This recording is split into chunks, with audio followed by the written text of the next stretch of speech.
Last time I was here, I was standing there, and well, I cried. And this is why. When I was 11 years old, there's no easy way to say this. When I was 11 years old,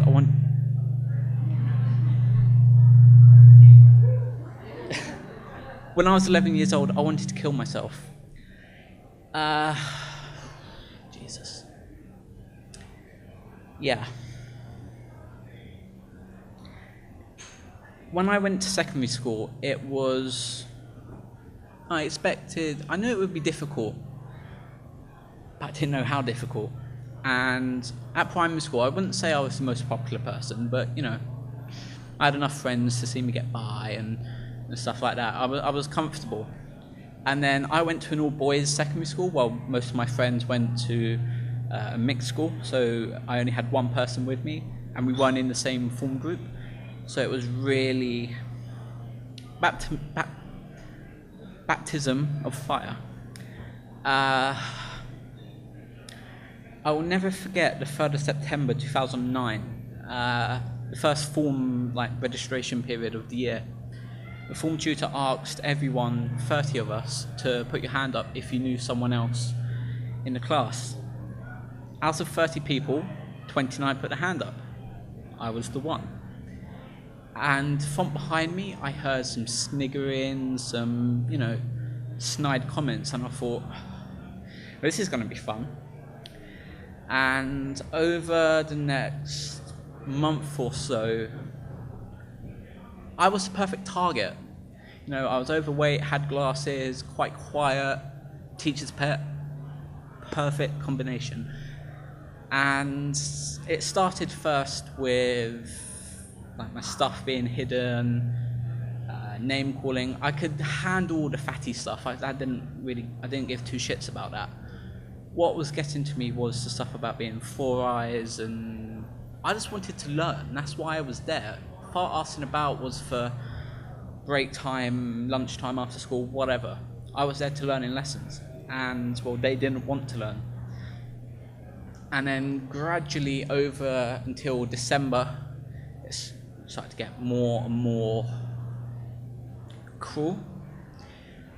Doors were slammed in my face, my stuff after PE was being hidden, then I would be late to my next class, and then it was just, I've had better times in my life. And then there was some other stuff going on at home as well around that time. And then one December morning, I just felt so alive with what I had thought about that night. Yeah. And then that morning, for some reason, I decided to get the tube. Not something I would usually do. I'd usually get the bus. And then standing on the platform, my body shut down, my senses just completely froze. I was just in a zone. And as the train was coming, it was like two headlights peering out of the mist. That was quite spooky, quite eerie. I started to shuffle forward, and then when the train was about where the door is to me now, something snapped me out of it. I don't want to know what it is. I don't know what it was. Something just got my attention and stopped me, luckily. And the rest of that school day and the rest of the year was actually quite good. I don't know why. But then in March 2010, I finally lost it with them. It was in a Spanish class on a Thursday afternoon. I can't remember what it was over, but I just had enough and threw a punch at one of them. It actually felt quite good. But in the October, my dad had noticed I was a bit down and that, so he said to my head of year, if someone lays a finger on him, you get the idea. And then because I didn't tell the whole story around that, that's what led to stuff getting worse. But in that March, my head of year finally asked me what's going on. I told him as much as I could, as much as I wanted to. And then he basically said, as of Monday, you're moving form class, try and get your head down. And I did. I felt so accepted on that Monday morning. It was brilliant. So for the rest of year 7 and the entirety of year 8 was just brilliant. Like, my year 8 was your year 7, so to speak. And then came year 9. Year 9. Yeah. Year 9 was set mixed, so like higher ability students and less ability students were put together. And guess what? I got put with them. And obviously when you're in year 9, you're going through puberty, stuff like that. And yeah, year 9 in a way was worse for me than year 7, because like in year 7 it sort of stopped, but year 9 was a constant barrage of, they started to attack my habits, like what my hobbies. Obviously I'm an F1 fan, I was at the demo earlier, that's why my feet are killing me. And whenever Lewis Hamilton didn't do well in a race, they'd say, oh, you're a failure like him. I knew I wasn't a failure, but I didn't want to say anything to give them the satisfaction. And over the course of the year, I dreamt stuff, I thought of stuff, I had hallucinations, I had paranoia of stuff that no one should ever think about. It was so graphic, so horrible, like the worst. I wouldn't wish it on them. That's how bad it was. And I didn't tell anyone. I was just like, no one's going to believe me. No one's going to know what to do. And then in year 10 was the start of my comeback, so to speak.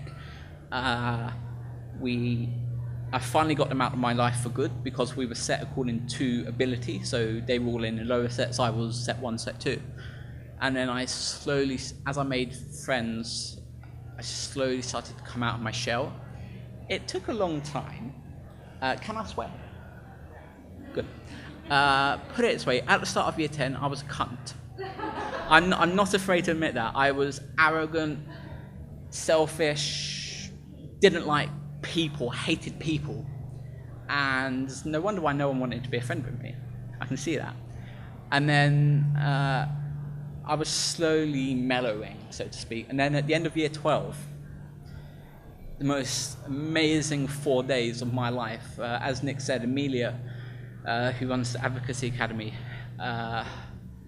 Jesus, it was the most. I went in on the 9th of July 2015, thinking, oh shit, what am I doing here?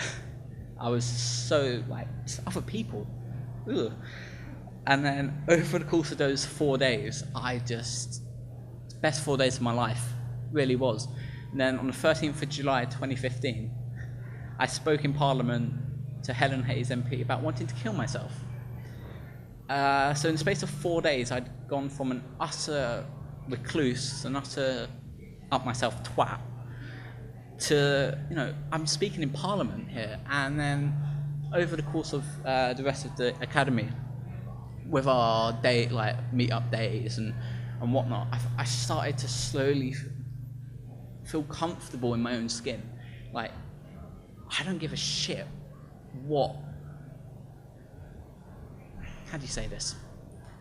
Like, I give a shit what people think about me, but I don't give a shit, if that makes sense. Like, I was, like, when I was on a work experience a few weeks ago, I just went in with I don't give a shit attitude. And I know that may come across a bit cocky, a bit arrogant, but that helps me to just shut down and just focus on what I'm doing. And like, for exams, just have a routine, it works. And now I know what works for me. My life is so much better. It's like on GCSE results day, when I was walking up to the school, I saw a couple of them, and I just saw from their faces they completely fucked up. I got more satisfaction from that than my own results. And it was just, things have got so much better. Like, I'm still utterly hopeless in some social aspects, but I'm learning. University gave me a bit of a crash course in being social. I'm not the biggest fan of going out, but I'll grit my teeth and do it if I have to. And it's just, I've never felt as accepted. Like the past 2 years of my life have been so much better than the previous 6 and a bit. Like from the beginning of year 7 to the end of year 9, sorry, I pretty much spoke to about 3 people, like in the entire school, not including teachers, and it was just really bad.